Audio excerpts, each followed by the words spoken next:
नमस्कार, आदाब, सत श्री अकाल। आप लोगों का मेरे चैनल पे स्वागत है। उम्मीद है आप लोग अच्छे होंगे और अपने परिवार का ख्याल रख रहे होंगे। आज की कहानी है उत्तर प्रदेश की मेरठ की। उत्तर प्रदेश में एक एकता नाम की लड़की रहती थी जिसका उम्र 25 साल है और वो उत्तर प्रदेश में ही अपने माँ बाप के साथ रहती है। एक दिन उसको एक लड़का से मुलाकात हुआ जिसका नाम साकिब था। साकिब एक अच्छा लड़का नहीं था। वो उस लड़की को बहुत दिन से पसंद करता था, चाहता था।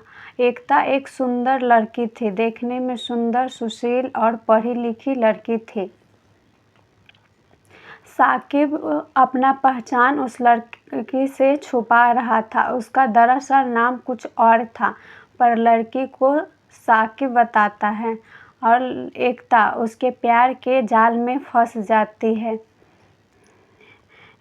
दोनों एक दूसरे से प्यार करने लगता है। एक दिन साकिब ने उस लड़की से बोलता है कि तुम्हारे माता पिता मुझे नहीं स्वीकार करेंगे, हम लोग का शादी होने नहीं देंगे। तो एकता बोलती है कि मैं क्या करूं, मैं अपने पिताजी को समझाऊंगी। तो वो लड़का बोलता है साकिब कि नहीं, तुम्हारे पिताजी नहीं मानेंगे। मैं एक मुस्लिम हूँ और तुम एक हिंदू, ये मुमकिन है हम लोग का शादी।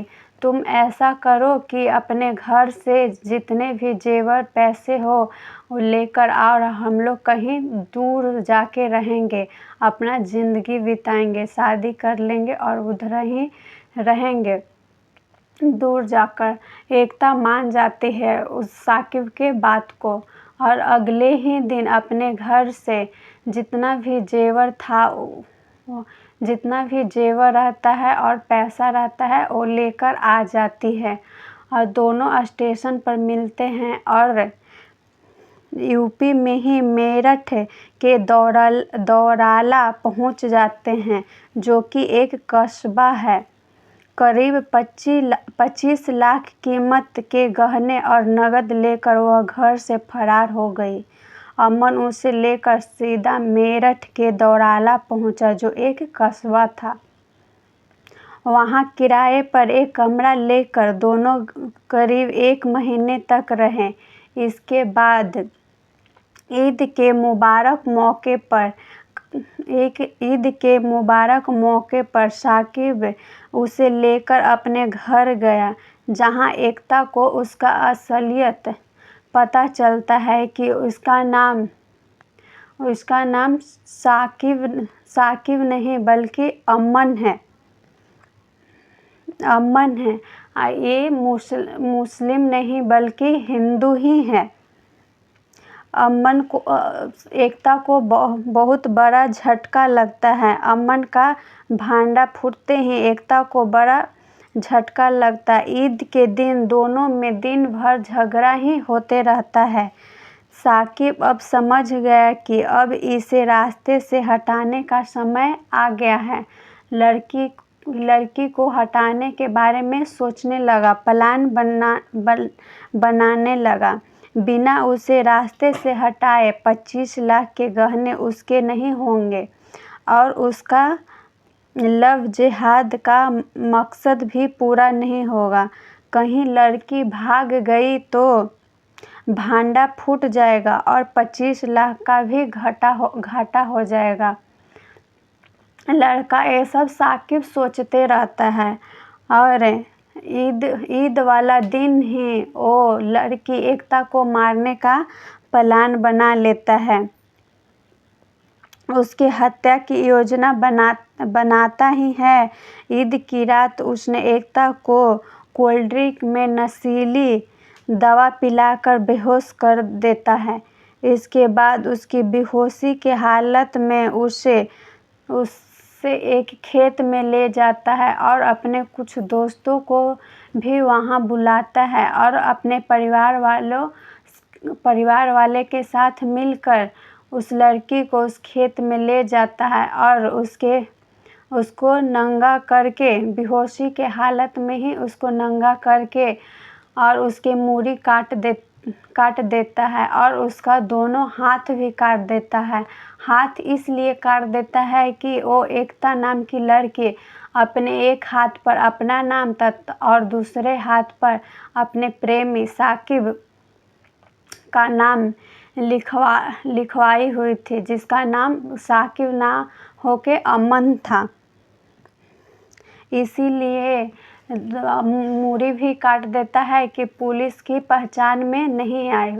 पुलिस जांच पड़ताल भी करे तो लड़की का पहचान नहीं आए और उस लड़का तक नहीं पहुँचे। मूड़ी और दोनों हाथ काट कर वहीं तक पास के तालाब में ही फेंक देता है और खेत में उसके लाश को, एकता के लाश को दफन कर देता है। सोचने की बात तो ये है कि एकता के मोबाइल अभी भी चल रहा था। वो एकता के मोबाइल को यूज करता ही रहता था और व्हाट्सएप और फेसबुक के जरिए उसके दोस्त और माता पिता से बातें करते रहता था, मैसेज करते रहता था। एकता के माता पिता भी सोचते थे कि अगर लड़की भागी तो भागी सही, पर जिसके साथ भागी है उसके साथ खुश है, अच्छे से ज़िंदगी बिता रही है। उनको क्या पता था कि यहाँ बेटी है ही नहीं, उसकी तो मौत हो गई है। कुछ दिन बाद जब खेतों में से कुत्ते हड्डी लेकर जा रहे थे तो एक किसान देखते हैं कि हड्डी कहाँ से लेकर आ रहा है। तो वो किसान देखता है कि एक साहूकार के खेत में से लेके जा रहा है। फिर वो किसान पुलिस को बुलाता है और वहाँ खुदाई होता है तो दिखता है कि मूड़ी कटा हुआ लाश है, किसी लड़की का लाश है। तो पुलिस छानबीन करने लगता है। मूड़ी कटा हुआ था तो पता तो चला नहीं कि किसका लाश है, कैसा है, क्या है, पर फिर भी पूरे जिले में थाने में गुमशुदगी का रिपोर्ट देखता है पुलिस उस महीने का और जांच पड़ताल करते रहता है। 2 साल बाद आखिरकार पुलिस वो साकिब के घर पहुंच ही जाता है। किसी तरह पता लगाकर साकिब का घर पहुंच जाता है और सख्ती से पूछताछ करने पर साकिब के माता पुलिस को सारा बात बता देते हैं कि कैसे कैसे उस लड़की को अपने प्यार के जाल में फंसाता है उनका बेटा और यहाँ लाकर उसका हत्या कर देता है और अभी भी उसका मोबाइल यूज कर रहा है। एकता के माता पिता से बातचीत करते रहता है। फिर पुलिस एकता के माता पिता के पास फ़ोन करता है और एकता के पास बुलाता है। बेटी की लाश तो नहीं थी, दफनाया हुआ कब्र खोदा हुआ फरार कुछ बोला जाता है।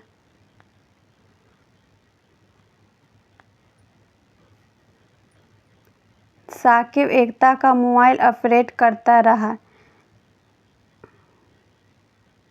खोदा हुआ वहाँ पे चाकू और कुछ सामान था जिसे देखकर उसके माता पिता रो कर एकता के माता पिता का रो कर बुरा हाल था और साकिब के परिवार वाले को सज़ा दिलवाता है और जो उसके मित्र थे, साकिब के मित्र थे, वो फरार थे, उसे भी खोजबीन करके तहकीकात कर रहा है और खोजबीन कर रहा है, जारी है। इस कहानी में इतना ही, और अगली कहानी फिर से लेके आएंगे एक सच्ची घटना के साथ। दोस्तों, एक ऐसा प्रेम जाल है जिसमें कोई भरोसा करने लायक नहीं है। कौन कैसा इंसान है कोई नहीं जानता, इसलिए किसी से भी प्यार करे तो एक बार जांच पड़ताल उससे अच्छे से उसके बारे में जान ले कि वो कैसा है, क्या नाम है, कहाँ के रहने वाला है, क्या करता है, अच्छी तरह से फिर उसके साथ भागे या कुछ करे। और आप लोग तो खुद ही समझदार हैं, और क्या कहना। अपने परिवार के साथ बनाए रखें, सतर्क रखें, जागरूक रखें। जय Hind. Thank you very much.